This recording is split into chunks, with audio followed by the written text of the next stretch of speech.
Man, that last video that I just made and deleted was pretty much a mess. So let's just begin with epistemology.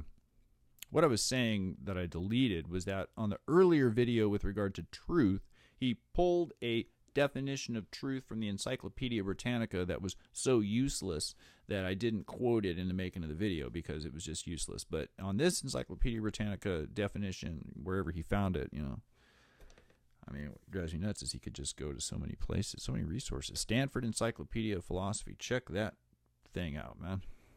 If you ever need any definitions for anything philosophy, man, Stanford Encyclopedia of Philosophy, just go to that thing, man, and dig around and treat it like YouTube or treat it like Wikipedia.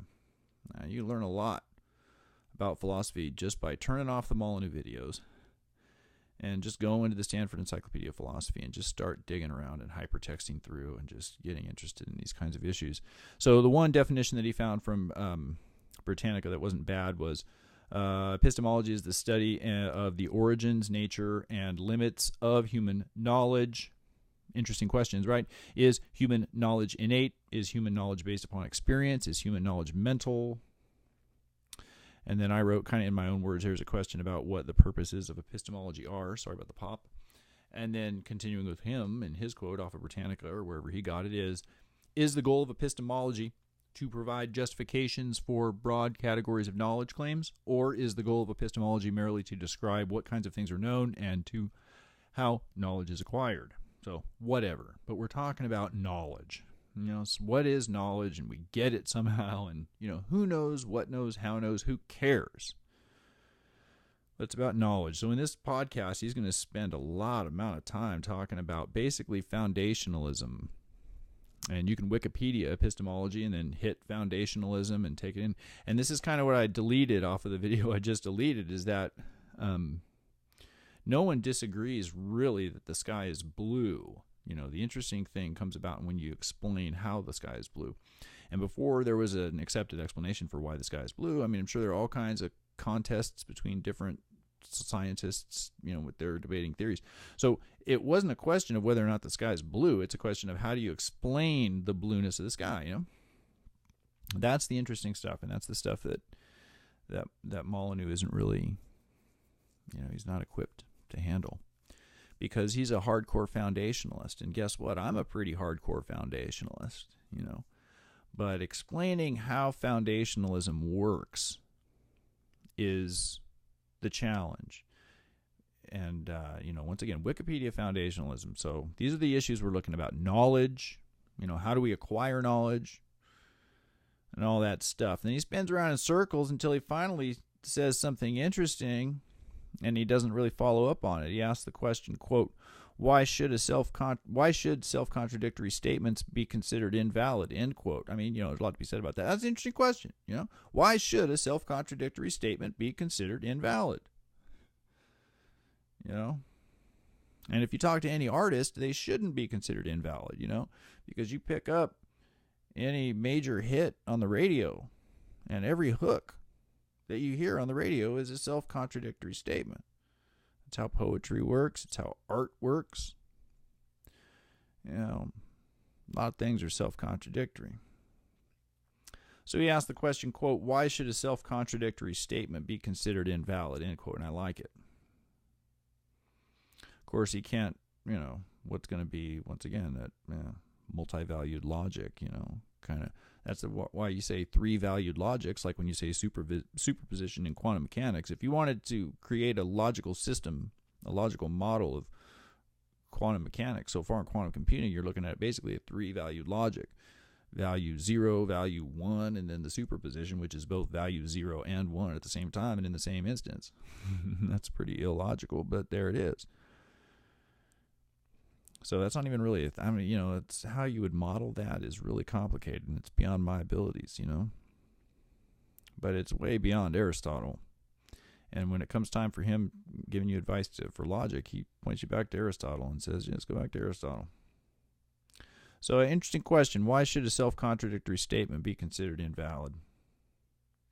And then he says, this is really nasty, and this is a slippage. Using the principle of charity, I'm not going to spend too much time talking about this, but using the principle of charity, he says that, quote, what is truth is the fundamental question of epistemology, and end quote. And that's just not the case. What is truth is not the fundamental question of epistemology based upon the definition that he just started out his thing with. The fundamental question of epistemology is what you can know. And I understand that it's weird to think about truth and knowledge as being separate, but you really do need to separate them. And on the last video I talked about, or at some point I think I mentioned about he's ignoring Kurt Gödel's work and all that. And the reason why that's important is because Kurt Gödel proved that there are more true statements than there are provable statements. So that's another thing that you need to separate out in your brain is people think truth and provability are the same thing, and they're not. There are way many statements that are true that cannot be proven.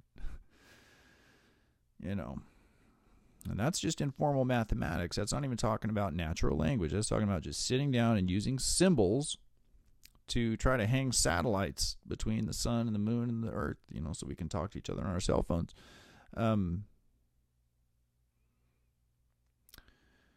There are more true statements than there are provable ones, and that's something that Molyneux is not really going to accept. And because if he accepted that, it makes it way more difficult to believe that insurance companies should be running the world. You know, if you believe in a binary logic where everything is just either or, one side or the other, and that's just something he constantly, him and Peter Schiff both, they're just, and right-wingers generally, you got to watch out for that, it's that either or. Anytime you catch a right-winger saying it's either this or that, you need to just stop and say, well, why? And not to be a jerk about it, not to be just say why, but chances are, I mean, that's a simple tool of a weak mind, is when you make these disjunctive statements. It's either this or that. Because it could be both, and it could be both in a lot of cases, in many situations in the world. It could be both, either or both. And but these guys don't like that. And then another thing that Molly does that's just really terrible here.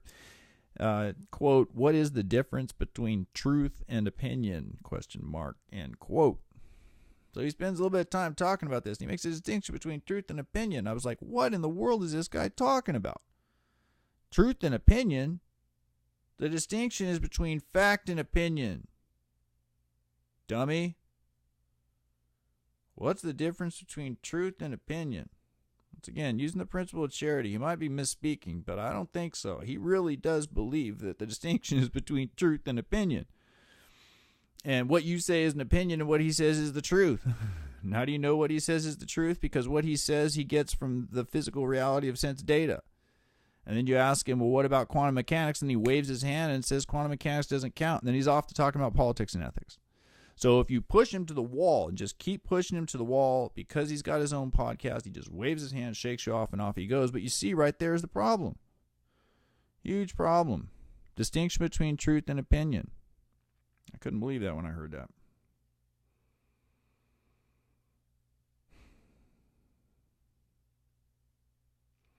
He says, quote, truth is not defined simply in our own mind, end quote. That's really, it's just too simple-minded.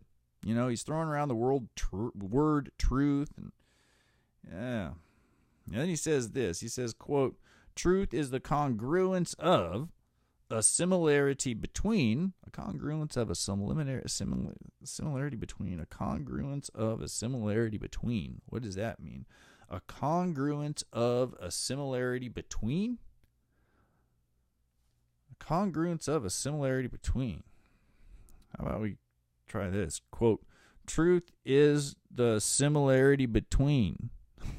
Do him a favor. Our mental propositions in the external universe.